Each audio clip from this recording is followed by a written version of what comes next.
এখানে যে গাছগুলো দেখতেছেন এগুলো হচ্ছে ড্রাগন ফল গাছ। এগুলো সব জায়গায় দেখা যায় না, তো আমাদের এখানে এগুলা চাষ করে অনেক হয়, প্রচুর পরিমাণে হয়। তারপরে এখানে দেখেন লাউ আছে, গাছের লাউ।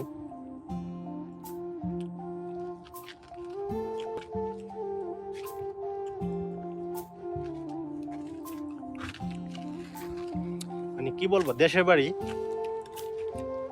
ফরমালিন মুক্ত, এত সতেজ ফল ফলাদি, সত্যি মুগ্ধকর। কারণ এগুলা ঢাকা শহরে পাওয়া যায় না, আর বিশেষ করে যারা বিদেশ থাকেন তারা তো এগুলোর অনেক মিস করেন। অসাধারণ, খুবই ভালো লাগে, মাশাআল্লাহ।